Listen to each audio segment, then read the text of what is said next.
За эзний өдрийн мэнд хүргье. За өнөөдөр бол манай ахмадуудын баг ихэнх нь 5 6 нийлж яваад хөдөө сайн мэдээний аяллаар явцсан байгаа. Хэдийгүй байгаа та нар анзаарж байгаа бох тий. Наач цаашаа явцсан байгаа. За өнөөдөр бид нэр хамтдаа 2 дугаар Петр номын хамгийн сүүлийн хэсэг дээр ирсэн байна. Та нар 2 дугаар Петр номоо гаргаад 3:14-өөс дуустал нь надтай хамт хараарай. 3:14-өөс 18 дугаар ишлэлийг өнөөдөр хамтдаа уншиж эндээс ярилцах нэ.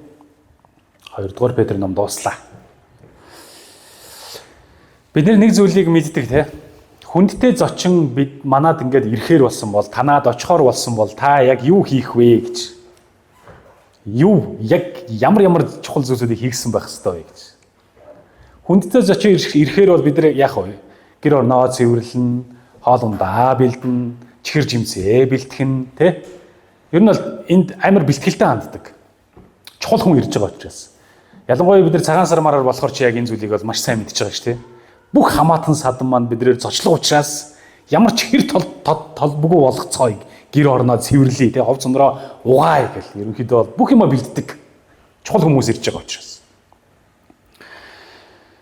Бидний хувьд нэг зүйл бас болох гэж байгаа хүндтэй зочин ирнэ гэсэн нэг юм ойлголт бидний хувьд бол байдаг. Тэрний өгөхлөр Христ дахин ирнэ. Бид нэр 2 дугаар Петр номын баг их 1-р бүлгээс нь дуустал нь тухай ярьж байгаа.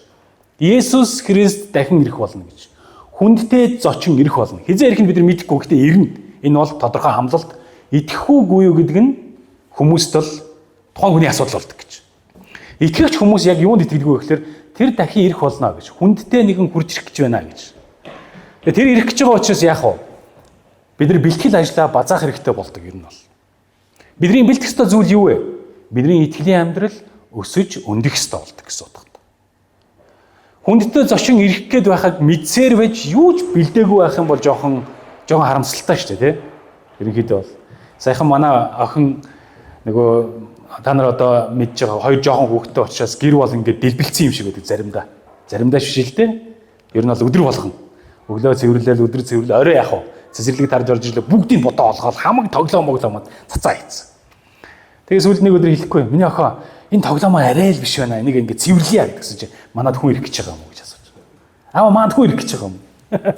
Хүн ирэх хэрэг тоглоомоо цэвэрлдэг болох гэдэг шүү дээ. Ямар ч тааш англинагийн толгойд бол хүн ирэх юм бол бид нар бэлтгэлтэй байх хэрэгтэй. Гэрээ цэвэрлэх хэрэгтэй гэдэг ойлголттой. Яг үүнтэй адилаар Христ дахин ирнэ гэдгийг бид нар мэдэх учраас бид нар итгэлийн амьдралыгаа цэгцлэх хэрэгтэй болдог. Зүгээр ил хол явж иж болохгүй гэсэн утгатай. Ерөнхийдөө бол. Түүнтэй холбоотой зүйлийг Петр бидэрт хэлсээр ирсэн. Одоо дахиад санаа цааш нь дүгнэлт маягаар энэ сүлийн хэсгийг бидэнд хэлж байгаа. 14 дэх эшлэлийг уншиж та нар дагаад хараарай. Тиймээс хайртууд минь та нар эдгээрийг хүлээж буй учраас амар амгалан дотор толбгүй бөгөөд өөс эвгүйгээр түүнд олдохыг хичээх тун. Хайр тах Паул маань өгөгдсөн мэрэгэн ухааныхаа дагуу та нарт бичсэнчлэн бидний эзний төвчээрийг аврал хэмээн тооц. Тэрчлэн түүнийг бүх цагталд эдгээрийн талаар бичсэн юм. Захидлуудад нь ойлгоход хэцүү зарим зүйл байдаг бөгөөд юу ч мэдэхгүй туйлбаргүйчүүд бичвэрийн бусад зүйлсийг гуйвалдаг шигээ тэдгээрийг ч мушгин гуйвалж өөрсдийгөө сүрүүлдэг. Тиймээс хайртууд минь та нар үүнийг урдаас мэдэж өөрсдийгөө сэргийл. Эс тэгвэл та нар ёс зарчимгүйчүүдийн төөрөгдөлд автаж тогтвортой байдлаа алдчихвээ. Харин бидний эзэн бөгөөд аврагч Есүс Христийн нэгүсэл болон мэдлэг дотор өсөгтөн эдвгээ болон мөнхийн өдөр аль алинд нь түүнд алдар байх болтугай. Амен гэсэн байна. Амен. Бид өнгөрсөн сүүл одоо Петр номын одоо 3 дугаар бүлгийн эхлэл хэсгийг харах юм бол 13 дугаар ишлэлийг харах юм бол ингэж хэлсэн. Яг өнөөдрийн уншсан хэсгийн хам сэдэв шиг. Уртлын ишлэл гэсэн. Харин түүний амлалтын дагуу зөвхт байдал оршдог шин тэнгэр шин газрыг бид хүлээн байгаа гэж хэлсэн. Нэгсэндөө нэг өдөр болгох тэр шин тэнгэр шин газрыг буюу мөнх амийг мөнхийн усыг бид нар хүлээж авна гэдэг энэ итгэл найдвар дотор итгэгч хүмүүс амьдарч байгаа. Үнийг хүлээж байгаа гэж хэлж байгаа. Хүлээж байгаа. Тэгээд цааш нь хэлж байгаа. Тиймээс гэдэг үг нь яг үүнтэй холбоотой. Өмнөх ишлэлтэйгээ холбоотой. Тиймээс хайртууд минь гэж. Петр итгэлийн анхан дүүстэй хэлж байна. Хайртууд минь ээ. Та нар эдгээрийг буюу шин тэнгэр газрыг буюу мөнхийн амийг эзэн бурхантай Есүс Христтэй уулзах тэр өдрийг хүлээж байгаа учраас гэж хэлж байгаа. Яах ёстой вэ? Хүлээж байгаа учраас нэг зүйлд анхаарал хандуул. Бэлтгэлтэй бай. Бэлэн бай. Итгэлийнхээ амьдралын дотор одоо юу гэх үү? Ичиж имэх зүйлгүйгээр амар амгалан дотор гэж нэг үгийг хэлсэн. Амар амгалан дотор толбгүй бөгөөд өөс эвгүйгээр түүнд олдохыг хичээгээрэй гэж хэлж байна. Есүс Христийн ирэлт нь тодорхой учраас тэр өдрийг хүртэл бид ямар амьдрах ёстой юм бэ гэхээр итгэлийн амьдрал дотроо шулуун, толбгүй, өөс эвгүй амьдрах ёстой гэж хэлж байна. Тэгээ Петр энэ дээр нөгөө толб өөс эвийн тухай хэлээ л байгаа. Толб өөс эв. Толбгүй өөс эвгүй бай гэж. Тэгээ нэгдүгээр Петр номыг харах юм бол яг энэ үгийг ашиглахдаа хэнийг онцлон хэлсэн байдгийг гэхээр Есүс Христийг хэлсэн байдаг. Тэр бол толбгүй өөс эвгүй нэгэн байсан юм а гэж. Юу гэсэн үг вэ гэхээр хүн төрлөختний аврагч болсон Бурханаас ирсэн түүний хүү Есүс Христ хүн төрлөختний нүглийг үүрхийн төлөө өөрөө яах вэ? Нүгэлгүй амьдрсан гэж хэлж өгч байна. Гин зэмгүй тэр ариун амьдрсан учраас хүн төрлөختний нүглүүдийг өөр дөрөө тоогох бүрэн боломжтой болсон гэж. Тэгээ нэг зүйл амар ойлгомжтой тий. Нүгэлтэй хүн нүгэлтэй хүний нүглийг өөр дөрөө тохож болох уу? Үгүй. Нүгэлтэй хүн өөрийнхөө нүглийг л үүрэх ёстой болдог.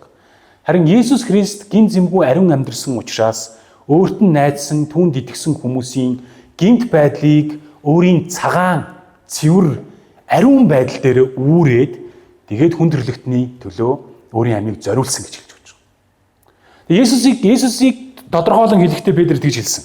Тэр бол толбгүй өөс эвгүй нэгэн байсан юм а гэж тодорхойгоор хэлсэн баг. 1-р Петр номын 1:19 дэх эшлэлдэр хэлсэн. Харин өөр нэг эшлэлдэр буюу 2-р Петр 2:13-д хуурамч багш нарыг хэлэхдээ бас энэ үгийг ашигласан. Хуурамч багш нар бол толбтой, өөс эвтэй тэд юм а гэж хэлж өгч байгаа. Толбтой, өөс эвтэй. Тэгэхээр Есүс Христийг дагж байгаа хүмүүсийн хувьд юуг дагах вэ? Юуг үзүүлэх вэ? Шин тэнгэр газрыг хүлээгээд, мөнхийн усыг хүлээгээд, эзэнтэй уулзах өдрийг хүлээж байгаа бид яг ямар явах ёстой юм бэ? Толбтой, өөс эвтэй байх уу? Харин Христийг дуурайгчид, дагалдагчид гэж хэлж байгаа бид өөрсдөө толбгүй, өөс эвгүй байх уу гэдэг ийм хоёр сонголтоо тулна гэж хэлж өгч байгаа. Тэгээ Петр ядах чинь Библиэлд амар амгалан дотор толбгүй өөс эвгүйгээр түүнд олдохыг хичээгээрэй гэж. Эзэн ирэхэд та нар толбгүй өөс эвгүй гэж хэлэгдэх тийм итгэлийн амьдралтай байгаараа гэж энд тодорхойлон хэлсэн. Харин бид асуух хэрэгтэй. Бид Есүс Христийн дахин ирэлтийг хүлээж байгаа, түүнд итгэдэг, түүнийг даган дуурайгчид байх гэж хичээж байгаа ийм хүмүүс гэж хэлээд бидний амьдралын хэм маяг толбтой байна уу, үгүй байна уу? Өөс эвтэй байна уу, үгүй байна уу? Хэрвээ тийм бол бид хуурамч багш нарын сургаалтаа адилхан болсон байна гэж харах хэрэгтэй болж байна.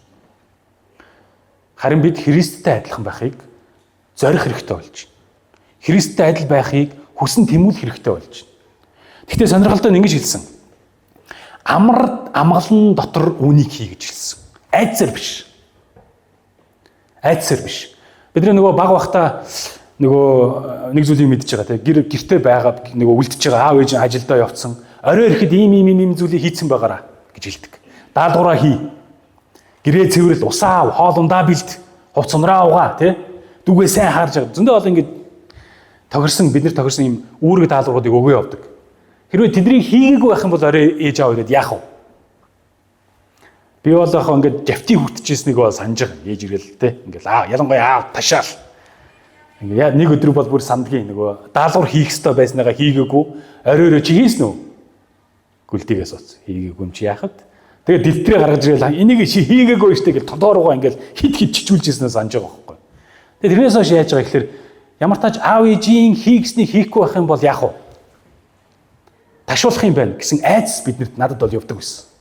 Гэтэ яг Есүс Христ дахин ирэх хүртэл яг ийм айдастайгаар та нар одоо яг хийх ёстойгоо хийгээрэй гэж хэлээгүй энэ дэр. Та нар ирээд ташаад байхгүй болгоо хашаах гэж байгаа учраас айдас дотор Христийн ирэлтийг хүлээ гэж хэлээгүй. Харин амар амгалан дотор хүлээгээрэй гэж хэлсэн. Амар тайван дотор хүлээ гэж хэлж байгаа. Тэгэхээр Христийн ирэлтийг амар тайван дотор хүлээн, айдас дотор хүлээн гэдэг чинь тэс өөр зүйл. Нэгсэндээ эзний үгийг маш сайн ойлгож Христийн үгээр өссөн, өндийсэн, төлөвшсөн аль хэдийнэ Есүс Христийн дагалдагч байх замаар алхаж байгаа, зөв явж байгаа хүмүүс дотор айдас хизэж байхгүй. Тэд хийх ёстой зөв зүйлийг хийж байгаа гэдгийг мэдж байгаа учраас Тэд яах вэ? Есүс Христийн ирэлтийг амар тайван дотор хүлээдэг гэж хэлж байгаа. Үнэхээр буруу замаар будаа тэгээд болохгүй буруу хүмүүстөө нөхөрлөж, гим дотор алхаж, ёс бус авирлаж, муу муухай дотор алхаж байгаа хүмүүс бол магадгүй айх бах, эмээх бах. Айдас дотор эзнийг хүлээх. Гэтэ эзний хүсэл бол биднийг айдас дотор хүлээх биш, харин амар амгалан дотор эзнийгээ хүлээх ийм байгаасаа л гэж хүсэж байгаа. Амар амгалан дотор эзнийгээ хүлээдэг тийм итгэлийн амьдралтай хүмүүс байх нь чухал шүү гэж хэлж өгч байна. Тэгээ бид нар өөрсдөөсөө асуух хэрэгтэй тийм. Би яг амар амгалан дотор эзнийг хүлээж байгаа тийм төрлийн итгэгч мөн үү? Эсвэл яг ингэж итгэлийн амьдралаа, өдөр тутмын амьдралаа бодсон чинь айдас дотор хүлээгээд байгаа тийм төрлийн итгэгч байгаад байна уу гэж. Бидний эзэн биднийг яллахыг, айдас дотор амьдруулахыг хизээж хүсдэггүй. Харин эзний үгийн дагуу амьдруулж, ариун сүнсний амар амгалан дотор амьдраасаа л гэж бидний хүсдэг гэж Библи хэлж өгдөг гэсэн үг. Тэгэхээр бид итгэлээ бас шалгах хэрэгтэй болж байна тийм. Амар амгалан дотор эзнийг хүлээдэг хүмүүс байцгаая гэж.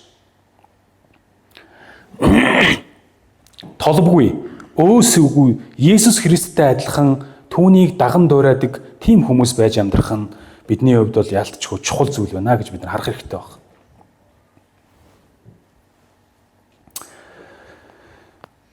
Христ дотор толбгүй өөсөвгүй амьдрахыг яаж биелүүлэх байх түвсэ гэж. Яаж би толбгүй, яаж би өөсөвгүй тийм итгэгч байх юм бэ гэж. Үүний тулд хуулийг биелүүлэх ёстой юм уу? Яах ёстой юм бэ гэж. Яг нь шашнууд бол тэгдэг те. Чи Бурхны тааллыг олмоор байгаа бол чи зөв бай, инг тэг. Мангар болон хуулиудыг биелүүл. Чи хичээ. Чи инг, чи тэг. Чи одоо ариун бай. Чи буян үйлд гэх маягаар маш олон хууль дүрм журмуудыг биелүүлж ээж тэгж байж одоо юу гэх вэ? Бурхны нэг юуслыг авах гэдэг юм шиг ойлгох гэдэг. Тийм ойлголтыг өгдөг шашнууд бол. Харин Христ итгэл юу гэдэг юм бэ? Христ итгэл чи нүгэлтэй гэдгийг хүлээн зөвшөөрөөд Есүс Христ харин чиний нүглийг ариун бие дээрээ үүрсэн. Тэгээ чамд мөнх амийг өгсөн гэдэгт итэг гэж хэлж байгаа. Гэдэгт итэг. Есүс Христэд бүх бүрэн дүрэн найдвараа тавь. Зөвхөн найдвараа тавиад зогсохгүй яах вэ? Бүх амьдралынхаа туршид эзэнтэйгээ холбоотой амьдр. Түүнтэй харилцаатай амьдр. Түүнтэй ярь, түүнд бодол санаагаа илэрхийл, чадахгүй байгаагаа хэл, алдаад байгаагаа ярь, залбир. Тэгээ яах вэ? Яаж хийж болох вэ гэдгийг сур, мэд, суралц. Библийн үгээ унш. Энд чинь харилцан яриа байхгүй эзэнтэй. Энэ итгэлийн харилцан яриатай энэ амьдрал дотроо алхасаар бай. Явсаар бай. Эзний үгэнд анхаарал хандуулсаар бай.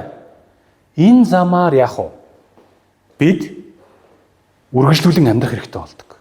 Итгэлийн замаар. Тэгж байж бид нар яах вэ?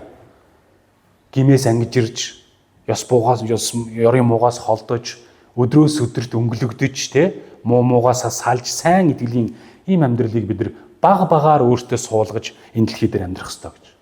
Түүнээс биш биднийг төгс төгөлдөр бол гэж бол хэлээгүй шүү дээ. Төгс төгөлдөр болоодох. Угаас тийм боломж байхгүй. Бид нар махбодтой учраас. Харин тэр төгс төгөлдөр байдал руу аажмаар баг багаар яах вэ? Суралцаж өссөөр байх нь итгэгчдийн хувьд бол маш чухал байна. Яг тэгэхээр зарим хүмүүс би угаасаа төгс болохгүй юм чинь гэж яадаг уу? Зүгээр би итгэгч гэж хэлээд тэгэл нийгмийн амьдралтайгаа хутгалдах замаар тэр чигтээ ингэж амьдрах гэж оролддог гэсэн үг. Гэтэ ингэж болохгүй шүү байх түс. Өдрөөс өдөр эзэнтэйгээ хамаатай байж толбгүй өөсөвгүй гэж хэлэгдэх үз өсөлттэй итгэлийн амьдралаар амьдрсаар байх нь бидний хувьд бол чухал байна гэж хэлж байгаа. Петрийн хувьд бол. Тэгэхээр яах вэ итгэлийн ахын дүүсээ? Христэд бүрэн дүүрэн найдвараа тавиа. Тэр миний өмнөөс үхлийг үүрсэн ба мөнх амийг өгөхийн тулд амилсан гэдэгт итэг. Ингээд ч зогсохгүй. Өдөр бүрийн амьдрал дэх сонголт шийдвэр бүрээ Бурханаас асуу. Бурханаас асуу. Энэ ажлыг би хийх нь зөв үгүй юу? Энэ ажлыг би эхлүүлэх нь зөв үгүй юу? Ийшээ явах нь зөв үгүй юу? Энийг асуух хэрэгтэй болж байгаа би. Тэгээд хариултаа хаанаас авах вэ? Библийн үгнээс л авах. Зүгээр л ингээд сууж байгаа тас гэж бодол орж ирэл ингэхгүй шүү дээ. Харин Библийн үг бидний толгойд байсаар байх явах. Тэр нь их чухал. Эзний үгийг уншиж, тунгаан бодож, тэгээд сүм чуулганд цуглаандаа хамрагдсаар байх, тогтмол хамрагдах нь. Тогтмол цуглаандаа хамрагдах нь буюу тогтмол эзэнтэйгээ хамт байх нь бидний тогтвортой байх үндэс суурь болж байгаа шүү дээ. Тэгэхээр эзэнтэй хамт харилцаан тогтворгүй. Алдаа оноотой, тий? Эзний үг унших, суралцах нь алдаа оноотой. Нэг байдаггүй, нэг бирдэг, нэг ирдэггүй. Ийм замаар ийм тогтворгүй явах юм бол бид яах вэ? Бидний итгэлийн амьдрал тогтворгүй л байх боломжтой. Тогтворгүй л байна гэсэн үг. Тэгэхээр элчнэр буюу энэ Петр аль хэдийнэ 2000 жилийн өмнө энийг мэдээд, туршаад, ажиглаад, ариун сүнсний ойлголт ухаарлаар мэдрээд тэгээд сануулж байгаа байхгүй. Эзэн дотор буюу эзэнтэй харилцаагаа тогтвортой байлгаа ах түсэ. Үгүй бол тогтворгүй байдалд та нар очиж шүү гэж хэлж байгаа. Тогтворгүй байдалд. Үнтэй холбоотой зүйлийг цааш нь үргэлжлүүлэн Петр хэлсэн баг. Тэгээд бид нар өөрсдөөс асуух хэрэгтэй. Миний итгэлийн амьдрал буюу эзэнтэй харилцаа яг тогтвортой байна уу? Тогтворгүй яваад байна уу? Алдаг оног яваад байна уу? Яагаад байна гэдгийг бас бодох хэрэгтэй болж байгаа. Тэгээд эзэнтэй тогтвортой харилцаатай хүмүүсийн итгэлийн амьдрал тогтвортой л явна. Тэд биш үү? ертөнцийн уруу татлагад автахгүй, ёс бус байдалд автахгүй, толб өөсөвтэй амьдрахгүй, харин Христтэй адилхан болж өсөх амьдралаар толбгүй өөсөвгүй амьдрал руу өссөөр байх боломжтой болдог. Энэ амар чухал ойлголт. Тэгэхээр таны итгэлийн амьдрал биш үү? Есүс намайг аварсан гэж итгэлээр эхэлсэн бол үргэлжлүүлээд Есүстэй хамт алхасаар байх амьдралаар үргэлж тогтвортой алхах явах ёстой гэсэн үг. За энэ дээр л алдаад байгаа олон хүмүүс юм миний анзарж байгаагаар. Намайг аварсан юм чинь одоо би энэ амьдралд яаж ч бол дураараа амьдарч болно. Өөрөө өөрийгөө шийдээд, өөрөө өөрийгөө зохицуулаад, би ингээд шийдвэрээ гаргаад ингээд болгоод явчих. Гэтэ би итгэгчтэй гэж хэлэх гээд байдаг. Нэг л үннийг барьж байгаа, нөгөө үннийг буюу Есүс Христтэй үргэлж хамтдаа ойр явах гэдгийг нь алдагдуулаад байгаа гэсэн үг. Ингэж болохгүй гэсэн үг.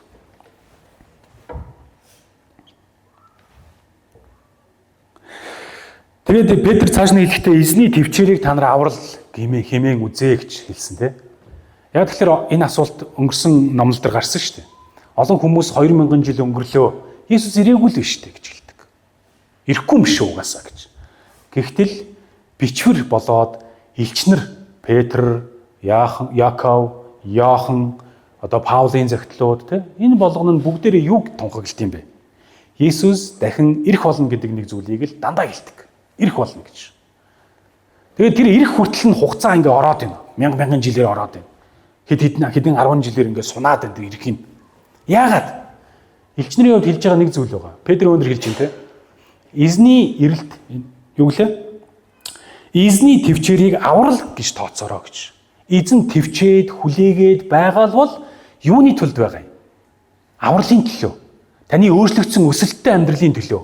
Бусдын авралын төлөө юм аа гэж хэлж байгаа. Христтэй та улам илүү адилхан болж өсөх тэр амьдралын чинь төлөө гэж байгаа гэж. Тэгээ бусад хүмүүс таны амьдралын өсөлттэй амьдрал гэрчлэл болоод тэр хүмүүсийг чуулганд авч ирэхин төлөө юм аа гэж. Тэгэхээр эзэн төвчж хүлээж ирэлтийг удаашруулад байгаа юм шиг бидэнд санагдаж байгаа бол энэ нь таныг хайрлсан, намайг хайрлсан хайрын улмаас юм а гэж бид нар сонссон. Петр намаас авах юм бол. Тэгээ дахин энэ Петр сануулж байгаа байхгүй. Эзний төвчээрийг аврал гэж сонс Илч Паул бүх цахилуудаа үүнийг бас хэлсэн байд юм а гэж хэлж байгаа. Тэм учраас эзний төвчээрийг аврал гэж тооцож бусдын авралын төлөө бид нар бас яах вэ? Хөдөлмөрлөх хэрэгтэй болж байгаа. Үйлчлэх хэрэгтэй болж байгаа. Ажиллах хэрэгтэй болж байгаа. 2 дугаар Петр 3:9 дээр ингэж хэлсэн. Эзэн удаашрлыг тооцдог зарим хүмүүсийн боддог шиг амлалттай хойрох бишээ. Харин ч тэр хэнийг ч мөхүүлэхийг хүсэлгүй, бүгдийг гимшил дээрээсээ хэмээн хүсэж та нарт төвчээртэй ханддаг юм а гэж хэлж байгаа. Маш тодорхой гэсэн тийм. Та нарт төвчээртэй ханддаг юм а гэж. Тэгэхээр яг энэ зүйлийг буюу одоо юу гэх вэ? Бурхан ингээл бид хүлээг ингээд төвчээртэй хандаал байгаа нь бол бусдын авралын төлөө юм байна гэж ойлгоод бусдын авралын төлөө бас би хөдлөх ёстой байна гэж итгэгч хүмүүс яах вэ? Амьдралаа зориулдаг баг. Зарим хүмүүс яадаг вэ гэхээр яг энэ зүйлийг ойлгодоггүй. Бурхан ирэхгүй юм шиг аашлаад итгэлийн амьдралаасаа хойшлоод толб өөс эвтэй мэд амьдраад тэгээд яах вэ? Эзний ирэлтэд бэлэн бус тийм итгэлийн амьдралаар алхаж эхэлдэг. Харин Христийн үг, мэдлэг, нэгүслийг ойлгосон хүмүүс буюу энэ Бурхны төвчээрийг зөвхөн талаас нь ойлгосон хүмүүс яадаг вэ гэхээр авралын төлөө, гимшлийн төлөө, бусдын төлөө ажиллаж, амьдралж, гэрчлэл байхын төлөө бас хичээдэг гэсэн утгатай нэг талаар. Бид нар яах гэж өөс эвгүй толбгүй амьдрах гэж хичээгээд байгаа юм. Юуны төлөө юм? Бурхныг баярлуулахын төлөө юм уу? Үгүй. Энэ нь миний төлөө, миний үр хүүхдүүдийн төлөө, бас дээрээс нь итгэлийн ахын дүүсийн төлөө, тэгээд орон нутгийнхаа хөршүүдийн төлөө, эргэн тойрныхаа хүмүүсийн төлөө гэсэн үг. Тэр хүмүүсийн авралын төлөө бид толбгүй, өөс эвгүй итгэлээр өссөн амьдрсаар байх нь эзний туйлын хүсэл байгаа гэдгийг яах нь ойлгож бас амьдрдаг байх нь чухал гэсэн үг. Тэгээ Петрийг сануулаа л тий. Сануулаа дахин хэлээл. Хайрт ах Паул маань өгөгдсөн мэрэгэн ухааныхаа дагуу та нарт бичсэнчлэн бидний эзний төвчээрийг аврал хэмээн тооцоороо ах дүүсэй гэж хэлж байгаа. Харин цааш нь хэлсэн тий. Загтлууд нь ойлгоход хэцүү зарим зүйл байдаг бөгөөд юу ч мэдэхгүй, туйлбаргүй чөөд бичвэрийн бусад зүйлсийг говьлдог шигэ тэдгэрийгч мушхан говьлж өөрсдийгөө сүрүүлдэг гэж хэлсэн. Энэ нэг хэсэг бүлэг хүмүүсийн тухай хэлж байгаа. Тэр хүмүүс яадаг вэ гэхлээр бичвэрийг буюу элчнэрийн дамжуулж байгаа сайн мэдээний энэ бичвэрүүдийг бүрэн ойлгохгүйгээр говьруулад өөрсдийнхөө итгэлийн амьдралыг сүрэлд аваачдаг тухай хэлж байгаа. Сүрэлд аваачдаг тухай. Яг энэ хэсгийг өнгөцгөн уншихаар ингэдэг. Паулын загтлыг ингээд бид нар бас өнөө цагт ингээ уншихаар ерөөс амар ойлгоход хэцүү юм байгаад идэг те. Тэгээ Паул өстой хэцүү хүн юм биш үү гэж боддог. Энэ төөрөгдүүлэхээр ингээд бичсэн юм биш үү гэх гээд идэг. Гэтэл яг энэ хэлсэн үгийг харах юм бол зарим нөхдүүд Паулын загтлыг говьлдог. Тэд яагаад тэгж говьлдог вэ гэхээр бичвэрийн бусад хэсгүүдийг яг говьлдог шигэ говьлдог гэж хэлсэн. Юу гэсэн үг вэ гэхээр шинэ гэрээний номуудыг тэд говьлдог. Паулын загтлуудыг говьлдог. Бусад буюу хуучин гэрээний бичвэрүүдийг бас яадаг вэ? Тэд говьлсаар л байсан гэсэн үг. Асуудал нь Библи нөгөө амар хэцүү ингээд даалд малд утга санаатаа бичигдсэн, Паул тэгээ бичсэн гэхээс илүүгээр хүмүүс буюу уншиж байгаа зарим нөхдүүд яадаг вэ гэхээр санаатаагаар тэдний говьлдог. Өөрсдөө говьлдог гэсэн утгатай. Өөрсдөө говьлаад өөрсдийнхөө яах вэ? Өөрсдийнхөө итгэлийн амьдралыг сөөрөлд аваачдаг гэж хэлж байна. Тэгэхээр тэр хүмүүстэй адилхан бичвэрийг дутууд үлмэг, буруу, мушхун говьлох замаар ойлгодог тийм итгэгчд байж яах вэ? Болохгүй гэж Петринд тодорхой хэлж байна. Тэгээ бичвэрийг говьлдог хүмүүс зөндөө олон байгаа заяа. Яг байгаа энэ бичигдсэнийг нь яг үндсэн утгаар нь зөв тайлбарлах гэхээс илүүгээр говьлаад тайлбарладаг гаж урсгалын хүмүүс бол бидний иргэн тойронд Монголд бол зөндөө болсон байгаа шүү дээ. Тэгэд юу гэж говьлдаг вэ? Хамгийн алдартай хэсэг байгаа шүү дээ. Чи Есүсийг царайг нь яг харсан уу? Хараагүй. Хин ч хараагүй. Тэгвэл тэр Есүс чинь бий байна штэ гэж хэлж байгаа шүү дээ. Бий байна. Есүс ирнэ гэж бичсэн те. Би ирцэн байна. Харж гинөө намайг гэж хэлж байгаа хүмүүс байгаа шүү дээ бүр. Гаж урсгалыг ихлүүлэгч зарим нөхдүүд бол би бол Есүс. Тэр чинь бий байна гэж хэлж байгаа. Тийм бичвэрийн яг Есүс ирнэ гэсэн амлалтыг говьлаад өөрөө аврагч нь болцсон тууж яваа нөхдүүд бол зөндөө байгаа шүү дээ. Гих замаар яг тэд бичвэрийг говьулж өөрсдийгөө сүрэлд автуулдаг. Дээрээс нь эзэнтэй ойр харилцах гал ядж байгаа, итгэлээр өсөж төлөвшөх гээд явж байгаа тэр хүмүүсийг яадаг вэ? Бас тогтворгүй байдалд аваачдаг ийм аюулыг тэд тарьдаг гэсэн үг. Тэгэхээр энэ зүйлээс бид сэрэмжлэх хэрэгтэй байх төсөө гэж. Яаж эзэнтэй тогтвортой харилцаатай байх замаар л энэ нь боломжтой. Энэ нь боломжтой. Үгүй бол яг гэхээр бид нэр гаж буруу урсгалын хүмүүст автах аюултай болно. Эсвэл өөрсдөө бичвэрийг буруу мушгин говьулсан маягтай ойлгож тэгээд тэр алдаатаа, дутагдaltaа толб өөсөв мэт тийм итгэлийн амьдрсаар л байх боломжтой болж байгаа. Энэ аюулаас сэрэмжилсэндээ эзэн бидэнд яасан бах вэ? элч нарыг томилсон. Пастор ахлагчдыг томилсон. Номлогчдыг томилсон, тий? Амар энгийн ийм дэс дараалал ийм юунд ингэж биднийг оруулж өдийг хүртэл биднийг удирдах байгаа байхгүй нэг талаар. Тэгэхээр итгэлийн амьдралаар эзэн Христ Есүс Христтэй тогтвортой харилцаатай амьдрмаар байгаа бол ах дүүсээ тогтвортой л бай. Цуглаандаа тогтмол суу, эзний үгийг тогтмол унш, эзэн бурхантайгаа тогтмол ярилц, илэрхийл, залбир, гуйв, асуу, лавл тий. Ийм харилцаанд донд бид нар явах хэрэгтэй болж байгаа. Тэгээд цааш нь хэлж байгаа тий.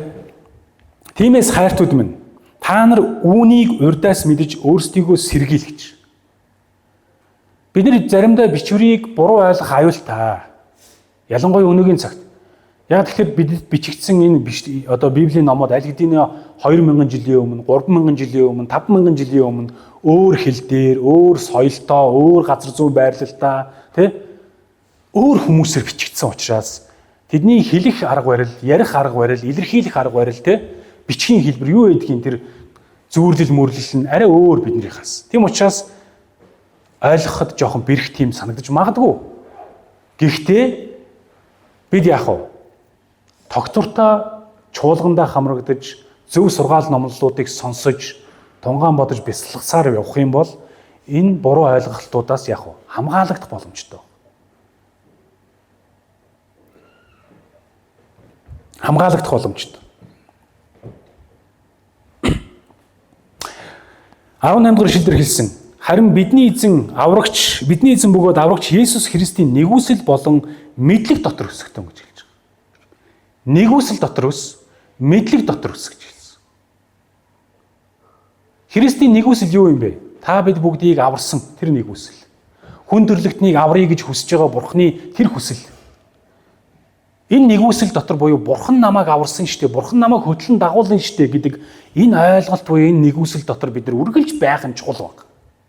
Нэгсэндээ юу гэсэн үг гэхээр хамгийн ингээр Бурхан надад үргэлж хэрэгтэй гэдэг ойлголт дотор л явах нь чухал. Энэ бол Христийн нэгүсэл дотор өсөх явдал. Түүнээс биш би мэддгээ мэдсэн, сонсдгоо сонсцсон. Одоо би өөрөө зохицуулъя гэх бол нэгүслээ сухарж байгаа хэрэг бол. Өөрөө энэ бол нэгүслээ сухарж ертөнц рүү эргэж байгаа хэрэг бол. Харин нэгүсэл дотор өсөх буюу Христ надад намайг үхэн үхтэл минь үргэлж хэрэгтэй байх тэр нэг юм шүү гэж ойлгож эзэнтэй ойр байх бол энэ бол Христийн нэгүсэл дотор өсөж байгаа ойлголт гэж ойлгож байна. Бас нэг зүйлийг хэлсэн дээ. Христийн мэдлэг дотор өсөж. Энэ яг ямар мэдлэг юм бэ? Есүс яах гэж ирсэн гэдгийг мэдэх мэдлэг. Есүс яах гэж үхсэн гэдгийг мэдэх мэдлэг. Есүс яаж амьдсан, юуны төлд амьдсан гэдгийг мэдэх мэдлэг.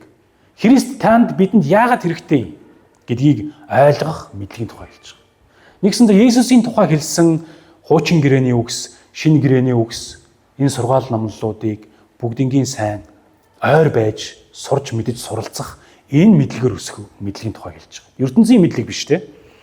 2 дугаар Петр номын 1-р бүлэг дээр гарсанчлан бид нар нөгөө ертөнцийн мэдлэгээр өсөх биш, харин Христийг мэдэх мэдлэгээр өсөх. Өсөх нь чухал гэж Петр бидэнд дахин сануулсан хэлж байгаа.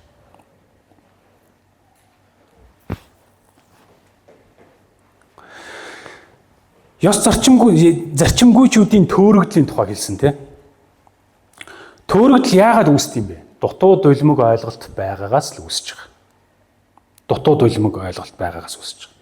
Харин бидний мэдлэг бүрэн гүйцэд өссөөр байхын тулд бид нар яах вэ гэхээр эзэндээ найдах хэрэгтэй.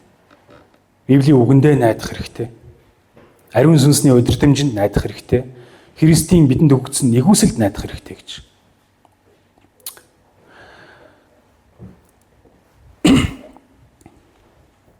Харин бид тогтвортой байдалд итгэлээр өсөх нь чухал байна гэж. Тэгээ хүний өсөлтийн үе шатыг бид нар мэддэг те маш ойлгомжтой зүйл үүдэг. Тэрний үгээр бид нар ихээс төрөөд бүрэн дүрэн бараг 100% эцэг эхийнхээ хараа хяналтан дотор тэд нэр яах вэ?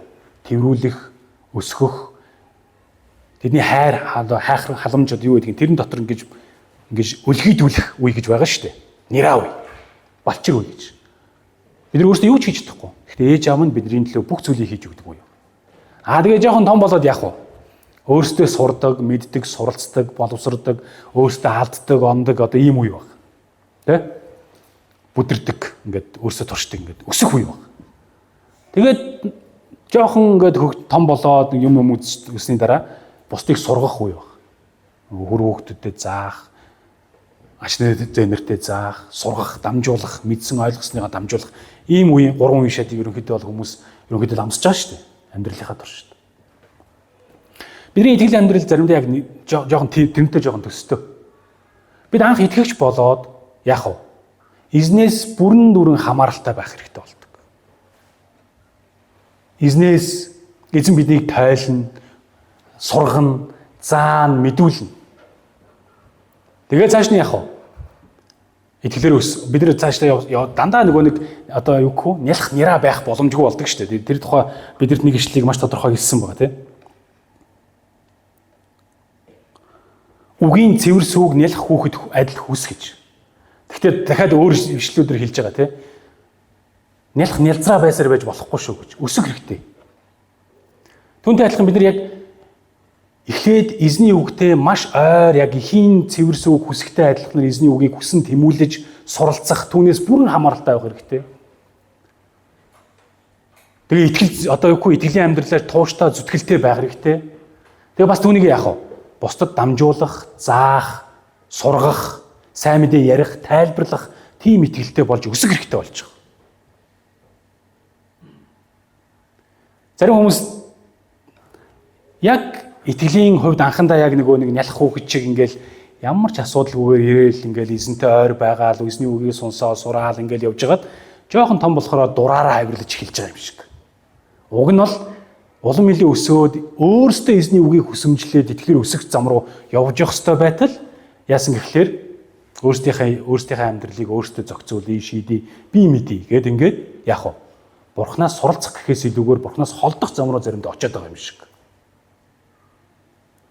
Яг энэ тохиолдолд яах вэ? Тэд итгэлийн амьдралыгаа дараачийн үедээ өвлүүлэх ямар ч боломжгүй болно гэсэн үг. Тэгээ би сандаг байхгүй юу? Нэгээс биш ээ, нэг төрснөөсөө хойш нэг 15 орчим нас хүртлээ бол аав ээжийн одоо бүрэн хараа хялтан дотор би бол өссөн хүүхэд. Хийгснийг нь хийж, идэгснийг нь идэж, уугсныг нь өмсгснийг нь өмсөж бүгдийг хийжсэн. Тэгээ 15 6 таа болсон жоохон том залуу болсон гэж өөрийгөө мэдэрсэн. Тэгээ яасан гэсэн аав ээжээ надад хэлж байгаа захиас сайн сургаал мургаал твич хамаагүй болоод хэсэг дураараа авирлах байдалд очсон. Дураараа би өөрөө шийдье. Шилжилтийн нас те одоо бидний мэдж байгаа. Бүгдийг би мэднэ. Одоо том болчлоо штэ гэл аав ээжтэйгээ хэрэлдээл. Тэгээ хэсэг хугацаанд дараа яасан гэхээр бүр бүтлэхүүн амтан болж хувирж байгаа. Уг нь бол аав ээжийн хүсэл юу вэ? Аав ээжийн хараа хялтан дотор өсөх. Тэгээ аав ээжийн заавар зөвлөгөөгөөр улам илүү чанартай болох, сайн амьдралаар, зөв амьдралаар амьдрах. Тэгээд зөв гэр бүлийг буюу бусдад зөв үлгэрэл, зөв сайн гэр бүл болж амьдарч харуулах үр хөвгтөө өсгөх явдал байгаа шүү дээ. Сурах, аав ээжээсээ сурах, тэгээ сурж өсөх, тэгээ бусдад заах ийм амьдралаар бид нар амьдрах хэрэгтэй юм шиг. Тэгээ яг Христ итгэлийн хувьд заримдаа хүмүүс яг нэг ийм алдаанд очиод байгаа. Эзэнтэй ойр байх үе гэж байна. Тэгээ дараа нь яах вэ? Одоо би өөрөө чаддаг болцсон. Бүгдийг мэддэг болцсон юм шиг. Ааш яг нөгөө би миний өсвөр насны хэлбэрийг заримдаа харуулж байгаа юм шиг.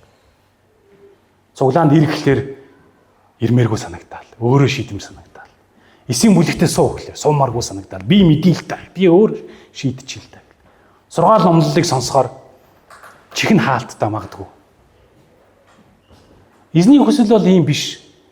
Эзний хүсэл та бүгд эзний үг сургаалтай ойр байгаад тэгээд албадлагаар биш, хэсэг хугацаанд албадлагаар биш, сайн дураараа эзний үгийг уншиж түнтэй маш нэгт харилцаатай байхыг л эзэн хүсэж байгаа. Сайн дураараа. Тэгээд эзэнтэй ойр байх итгэлийн тууштай энэ сайн амьдралаар амьдраад яах вэ?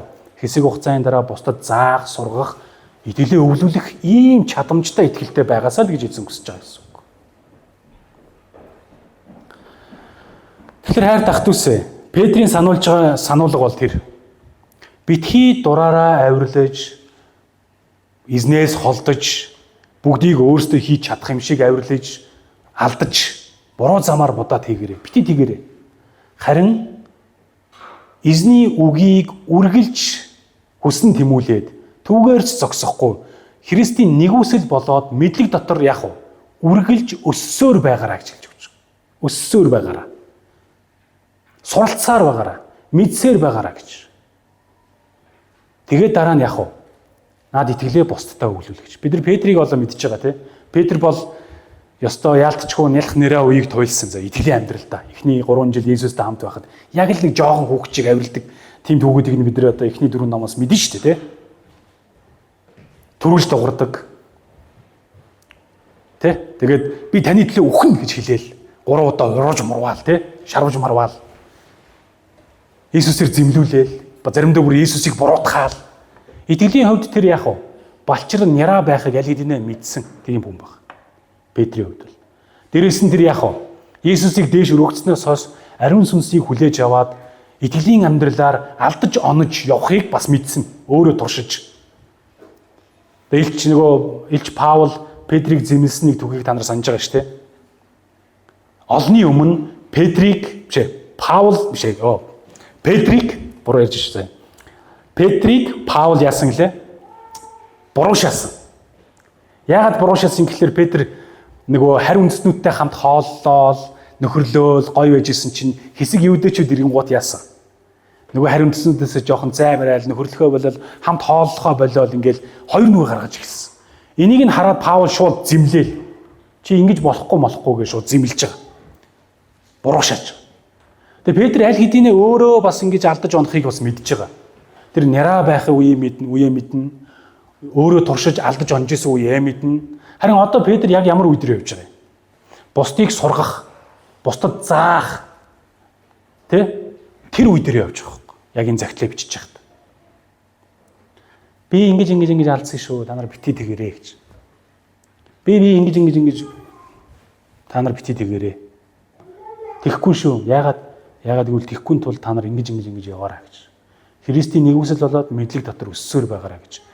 Би бүгдийг чадна, би бүгдийг мэднэ, би болгоно гэж бодох юм бол алддаг шүү. Тэр яагаад тэгэхээр Петр энэ зүйлийг бүгдийг нь мэдж байгаа учраас энд ингэж хэлж байгаа. Тэгэхээр бид нар бодох хэрэгтэй. Би өөртөө нялзраа үе дээр явж гинөө итгэлийн амьдралын хувьд. Эсвэл өөрөө хүсн тэмүүлж эзэнтэй хамт байх гэж хичээж явж байгаа буюу өсөлтийн үе дээр явж гинөө. Эсвэл яг уу бусдыг бас дамжуулах, дагуулах, дагалдуулах үе дээр явж гинэгүй. Хайл үе дээр явж байгаа хат үсэ. Тэрийгэ тодорхойл. Тэгээд эргэж буцалтгүйгээр Христийн мэдлэг болон нэгүсэл дотор өсөх энэ амьдралаар амьдрсаар байгаасаа л гэж Петр хүсэж байна. Харин би чадна, би бүтээн, би өөрөө өөрийнхөө амьдралыг мэдийгээд эзнээс холдох, нүүр буруулах энэ амьдралаар та таныг битгий амьдраасаа гэж хэлж Петрэнд хүссэн сануулan бичсэн баг. Амен. Тэгээд эзэн энэ Петр хэлсэнтэй идэвхтэй болон мөнхийн өдөр аль алинд нь түүнд алдар байх болтугай. Амен гэсэн.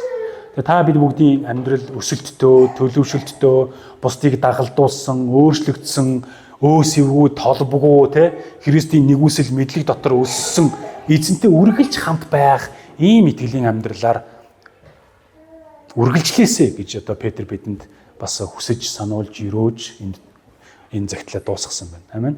Тэгээ хамтдаа эзний өмнө очиод залбирцгаая.